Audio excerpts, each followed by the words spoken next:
What up though, Meerkat, and originally I was going to make a video about game publishers' apparent obsession with NFTs, but the more research I did on the topic, the more I realized I want to make an essay type video for that topic. So instead, we're going to talk about this little thing here. This is my PS Vita. I've had this thing about 5 years now, and much like myself, it's been through hell.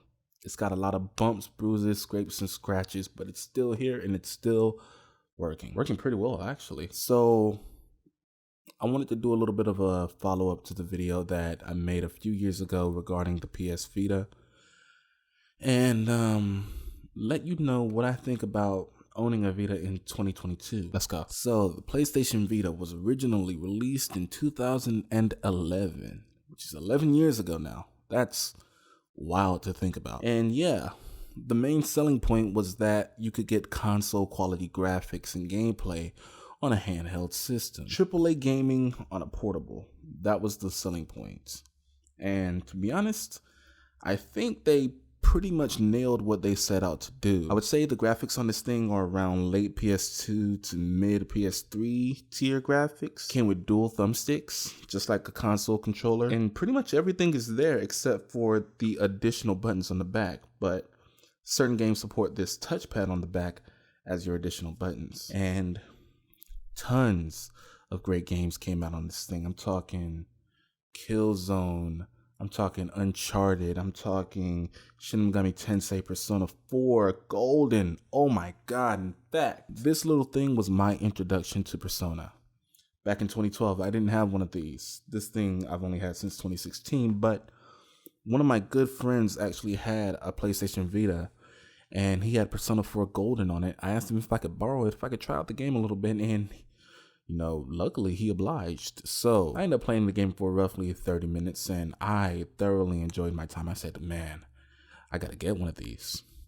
And then it took me about 4 years to actually do so. But once I did, oh boy, you better believe I started playing games like a madman. Not to mention the fact that the modding scene for this console is pretty cool and it's growing more refined by the day. Developers like The Flow and Renegantamante, or however it's pronounced, I'm sorry, have really ensured the longevity of this system going into the future. We're not just talking about playing official PS Vita games, we're talking about playing original games that are made specifically for this hardware. We're talking about playing ports like Doom and Quake, which I know get ported to everything, but also games like AM2R, not to mention the fact that this thing is an emulation beast. NES, SNES, Nintendo 64, PS1, Sega Saturn. I don't know about Dreamcast, I'm not too sure, but we also have Game Boy, Game Boy Advance, Game Boy Color, all those. Basically anything up to the 6th generation can be played on this thing with relative ease, and barring a few exceptions, they're all perfectly emulated. This thing is a workhorse, and I'm very glad that I actually have this in my possession. In 2022, having a Vita means having a very powerful retro gaming machine. Now, the question on a lot of people's minds, if I don't have a Vita already, should I buy one? Well, that is a tough one to answer. On Amazon, they're going for about $250 to $300 right now. We gotta remember, these stopped production several years ago, so they're in limited supply now. Some are broken, some are being salvaged for parts. And the secondhand market for parts, although it's there, it's not quite as robust as I would like it to be. You'll notice that these have the white thumbsticks on it. These are third-party thumbsticks that I bought off of Amazon about 5 to 6 months ago. And yeah, they work very well, but they don't have quite the same feel, so your mileage may vary there. And at a price point of $300, yeah, you can get yourself a fairly good machine that can play PS1 originals, PSP originals, as well as emulate several systems.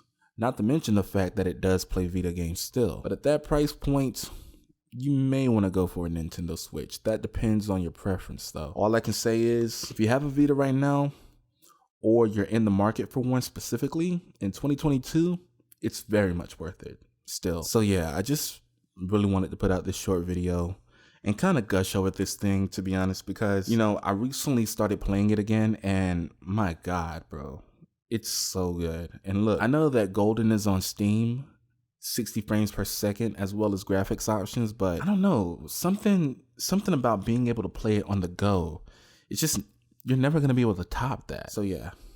That's it. Leave a comment down below. Let me know. Do you want a PS Vita? Do you have a PS Vita? Do you like the PS Vita? All answers down below, and I'll see you in the next one.